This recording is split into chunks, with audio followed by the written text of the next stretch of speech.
Netflix is revolutionizing documentary storytelling, and for the viewers, it starts with the trailer. The way they weave their story arc and intentionally build suspense through shot and sound design is quickly becoming the gold standard.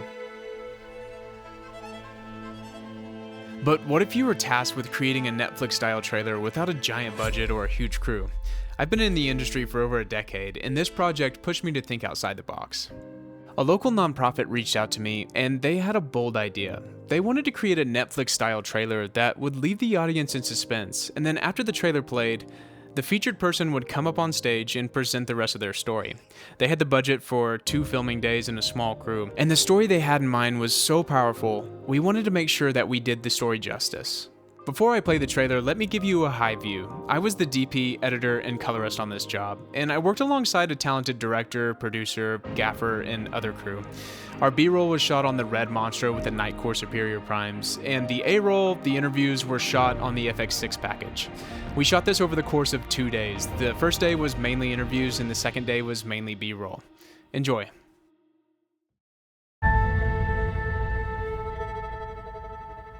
In our city, every day, our children face choices they should never have to make.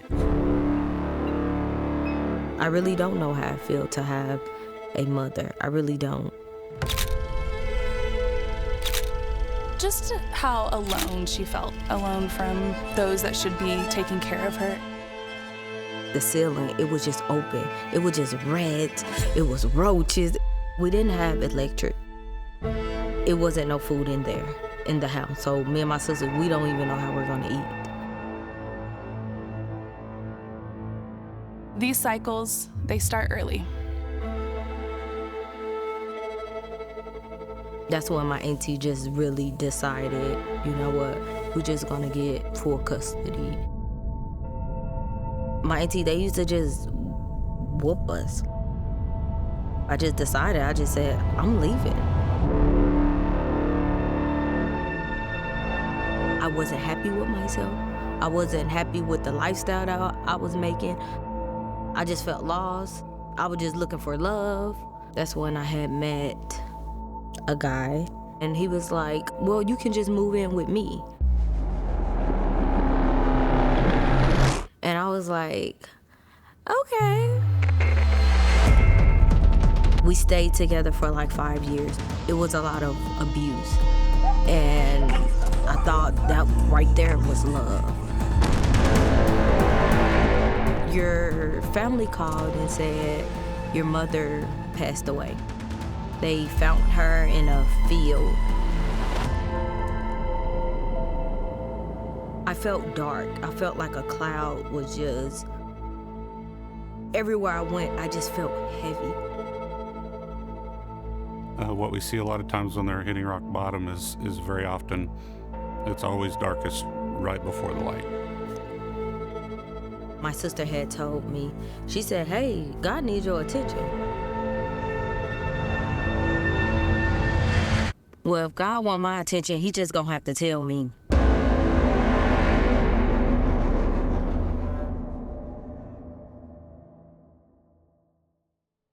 I hope you enjoyed that film, and you're left with the feeling like you want more. That's the goal.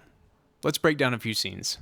Okay, for this scene, we were fighting quite a bit. First of all, these thermostats were blue, and then we had a window that was over this way, and another window this way. So for our key, we put a 1200X through an 8x8 full grid. And then for our contrast that we're seeing here, we used a floppy. And then to kill these windows, we had an 8x8 solid and another 8x8 solid over this way. For our main character, we had a similar approach. We had a 1200X through a light dome. We did not double break it. And then to slow these windows down, we had a single flag on each of these. And then we had a 200 that was shooting through here and helping simulate the sun. And then we had a floppy here and an 8x there. And then we had a floppy on this side to help give her contrast on that side of her face. And just one note while we're here, we made our key just a little bit more warm than our background so that our background would go blue and add to the story. So for this scene, we had to get a little bit DIY. We had a 1200X coming through the window. We had a tube through diffusion to give fill.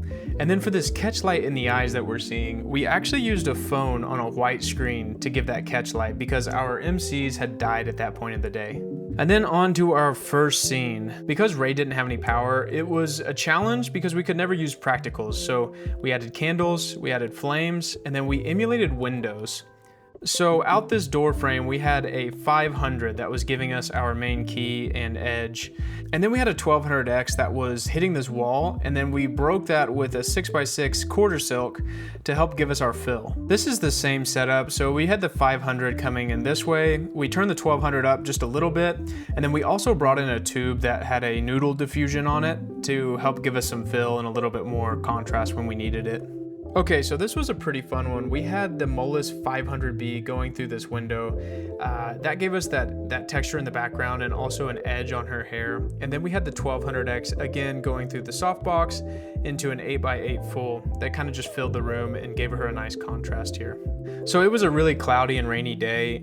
We didn't do a ton on this. Technically the sun was coming from here, so we had the camera straight behind them, and the crew walked with a 5x7 neg on this side just to help give us some of that contrast that we're seeing. Again, on this scene, it was similar. We had the sun was coming from this way, so we just added a little bit of contrast with a floppy there. So this scene was kind of a pickup.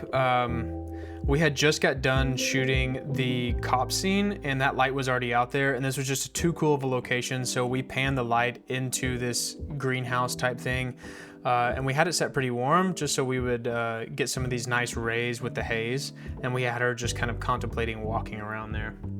Okay, for this shot, we matched the room's temperature. We measured these bulbs and we matched those, and we had the Molus B500 into the Mito air tube, and then we broke that with a quarter silk, and so we had this nice soft light and good fall off there. That was our main key light here. So again, we just walked that in. We had the B500 here into the Molus air tube. If you don't know what that is, you should go check that out. It's a really cool accessory that kind of inflates, and here's an image of it right here. But that gave us just a really nice soft light here that kind of just comes from this general vicinity, but doesn't look sourcey. So here again, this is pretty much the same soup, just reheated. It's the Zhiyun B500 into the Mito air tube, into the quarter silk, but then we added a 200X over here to help give us that blue edge that we're seeing and accentuate what we already had going on in the background. So here we introduce a technique called free lensing, but what you introduce here is a really interesting effect. You kind of get that lens baby tilt shift effect, but you're also able to get these like really close-up macros. But the thing that's really interesting is that you get these really cool artifacts because the light is hitting directly on the sensor and skipping past the lens. You see some of these artifacts here too, where you can see the gears of the focus ring and the aperture rings kind of playing off of the sensor. Just a really cool effect.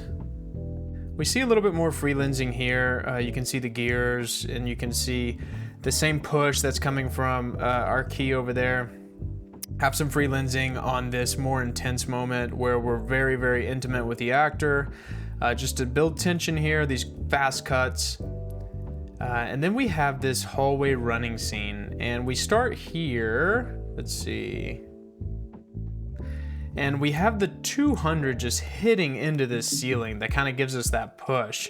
And then once we get into the hallway, we have the 200 is still filling this whole dark side, but then we have another 200 that's pushing through this door to help lead us into that scene and lead your eye there. Once we get into the room, we had a tube that was on the pool noodle diffusion coming down this way. I've got a reel on that if you want to watch that. We've got a 500, the B500 hitting into the ceiling to give us this fill that we're seeing here. And then we had a 200X coming down this hall to kind of give him an edge whenever they just walk into the scene. For this scene, it was already dark outside, but we had the 1200X coming through the window. We had the tube with a pool noodle coming this way just to help give us that wrap here.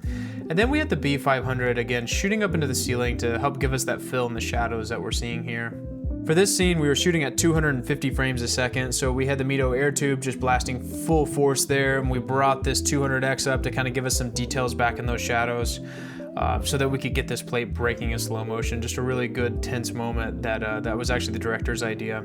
Okay, for this scene, this is the house that we were shooting at over this way, but we had the 1200X pushing through the trees just straight down the barrel into our scene. We had a blue and red tube just cycling this way to emulate our emergency flashers there. This is the same thing. We had the 1200X coming this way, giving us the details in the grass.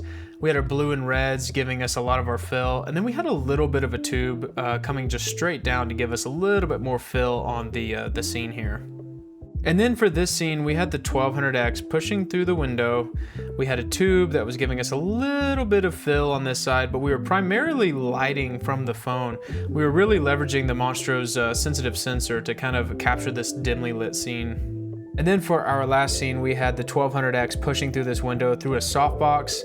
We had the P300C going as a sodium vapor through this window.